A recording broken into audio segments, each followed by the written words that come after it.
21 signs na unti-unti ka na niyang pinapalitan sa buhay niya. Makinig ka para malaman mo. Number 1, sumasagot pa rin naman siya pero wala ng effort kumpara dati. Number 2, hindi na siya nagtatanong kung kumusta ang araw mo.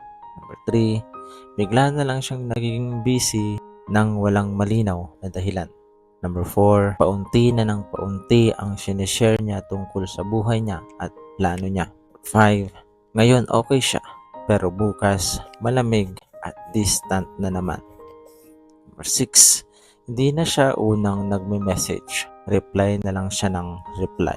Number 7, mas bantay sarado na niya ang phone niya kaysa dati. Number 8, wala na siyang ginagawang future plans kasama ka.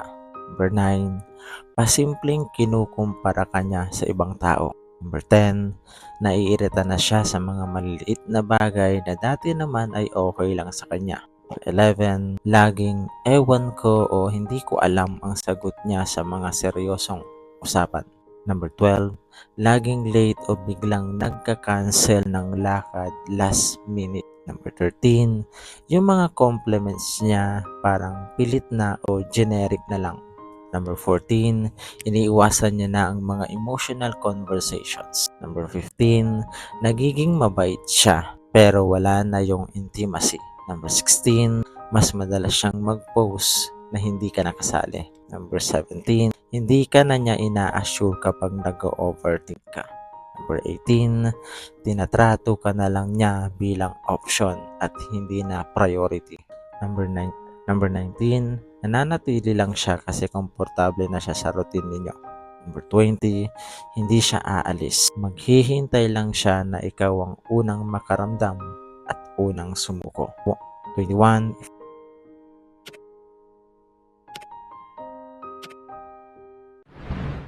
6 na tips para bumalik ang init ng pagmamahalan ninyong nanlalamig na. Makinig ka para malaman mo. Number 1, ayusin nyo muna ang komunikasyon ninyo sa isa't isa. Hindi babalik ang init kung puro tampuhan at iwasan.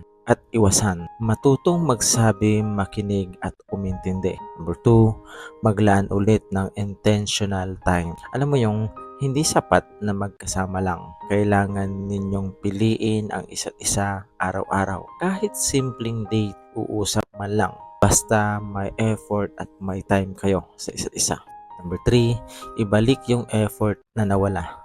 Yung dating ginagawa mo nung naliligaw ka pa, gawin mo ulit yon. Minsan hindi nawawala ang love, nawawala lang ang effort. Number 4, ayusin ang emotional connection. Hindi lang physical ang intimacy. Kailangan ramdam mo na mahal ka at pinapahalagahan ka. Kapag emotionally disconnected kayo, mahirap ibalik ang init ng inyong pagmamahalan.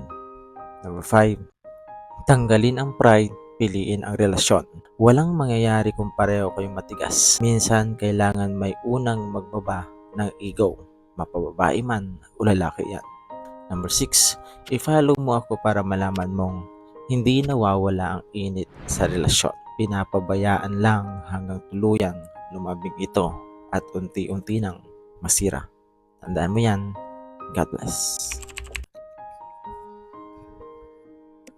4 reasons kung bakit may mga lalaking friendly sa mga babae.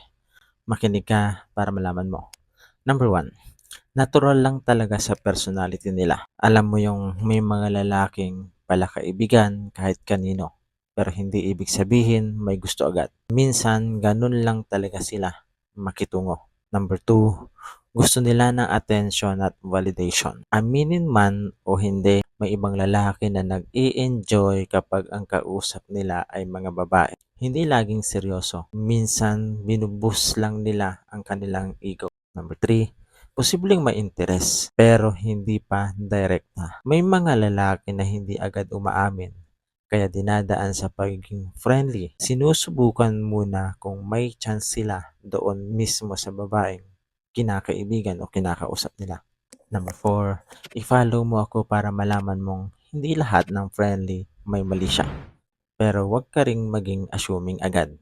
Basahin mo ang action at hindi lamang yung vibes. Tandaan mo yan. God bless. Kung hindi ka susugal, hindi mo malalamang totoo ang kanyang pagmamahal. Minsan, na-trauma ka na kasi may pangit ka na experience sa past mo. Kaya madalas, hindi mo maalis sa isip mo na feeling mo lahat ng tao pare-pareho. Kaya every time na may dumadating sa'yo kahit maayos at tama naman ang intensyon, iniisipan mo agad ng masama. Bumabalik sa'yo lahat ng pangit at masasamang nangyari hanggang sa nag-jump ka na agad sa conclusion na same lang din ang kauuwian tulad ng nangyari sa'yo before. Ang takot mo ang pipigil sa'yo para mapunta sa tamang tao. Hanggang hindi mo binubuksan yung puso mo, makukulong ka o kukulungin ka niyan ng matagal. Love is not a threat. Love is a risk. At yung risk na yon is part ng life. Kaya kahit natatakot ka, sana subukan mo lang ulit. Ang totoong lakas nasa puso mong handang magmahal muli. Tandaan mo yan. God bless.